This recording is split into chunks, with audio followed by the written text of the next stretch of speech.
There once lived a farmer and his wife in Denmark. They had a very good farm, but they did not have any children.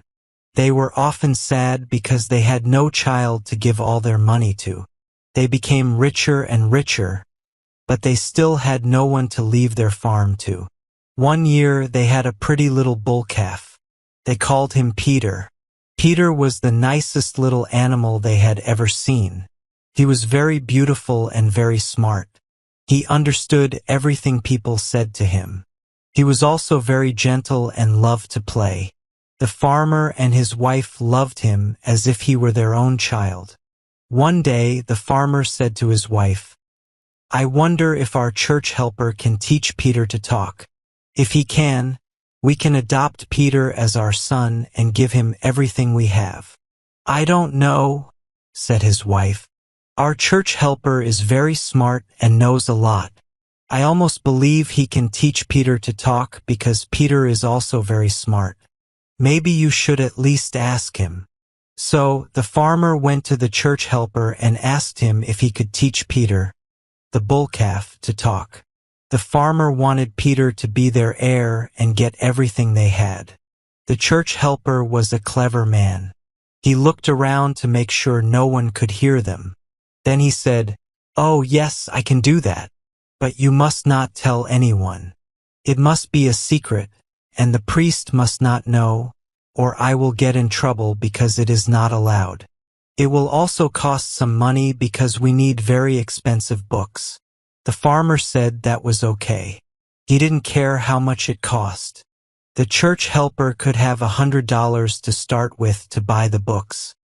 He also promised not to tell anyone and to bring the bull calf in the evening.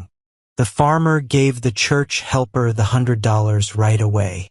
In the evening, he took Peter to the church helper, and the church helper promised to do his best. After 1 week, the farmer went back to the church helper to ask about Peter and see how he was doing. But the church helper said that the farmer could not see Peter because then Peter would miss him and forget everything he had already learned. Peter was learning well, but they needed another $100 for more books. The farmer had the money with him, so he gave it to the church helper and went home with high hopes. After another week, the farmer came back to see what Peter had learned. "He is doing very well," said the church helper. "I guess he can't say anything yet?" asked the farmer. "Oh yes," said the church helper. "He can say moo now. Do you think he will learn more?" asked the farmer. "Oh yes," said the church helper.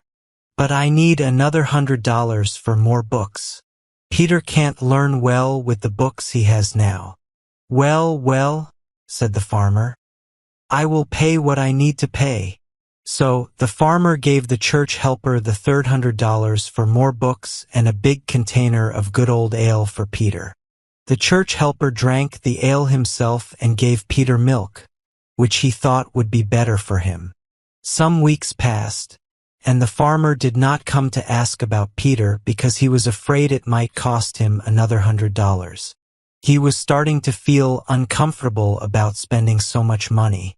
During this time, the church helper decided that the calf was as fat as it could be, so he killed it.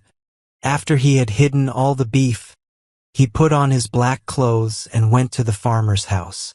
As soon as he arrived, he said, "Good day. Has Peter come home here?" "No, he hasn't," said the farmer. "He didn't run away, did he?" "I hope not," said the church helper.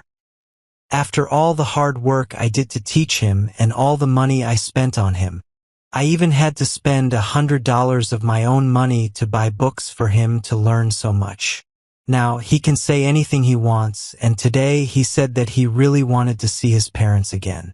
I wanted to let him visit you, but I was worried he might not find his way here by himself, so I got ready to come with him.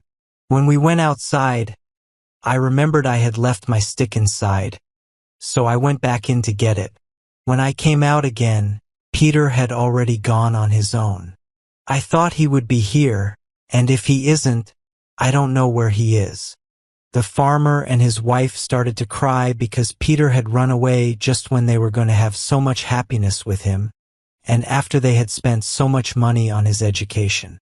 The worst part was that now they had no heir at all. The church helper tried to comfort them as best as he could. He was also very upset that Peter had behaved this way, just when the church helper could have been proud of his student.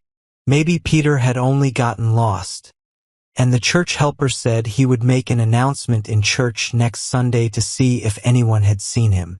Then he said goodbye, and went home and ate a nice meal of roast veal. One day, the church helper was reading a newspaper and saw a story about a new merchant who had moved to a town far away, and his name was Peter Bull. He put the newspaper in his pocket and went to the sad couple who had lost their heir. He read the story to them and said, "I wonder if that could be your bull calf, Peter?" "Yes, of course it is," said the farmer. "Who else could it be?" His wife then said, "You must go and find him because it is definitely him. Take a lot of money with you, too, because who knows, he may need some money now that he is a merchant." The next day, the farmer put a bag of money on his back, a sandwich in his pocket, and his pipe in his mouth, and he started his journey to the town where the new merchant lived. It was a long journey, and he traveled for many days before he finally arrived there. He reached the town one morning just at sunrise, found the right place, and asked if the merchant was at home. "Yes, he is," said the people, "but he is not awake yet." "That doesn't matter," said the farmer, "because I am his father. Just show me to his bedroom."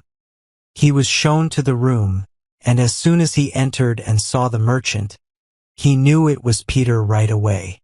Peter had the same wide forehead, the same thick neck, and the same red hair, but in other ways he looked like a human. The farmer rushed up to him and grabbed him tightly.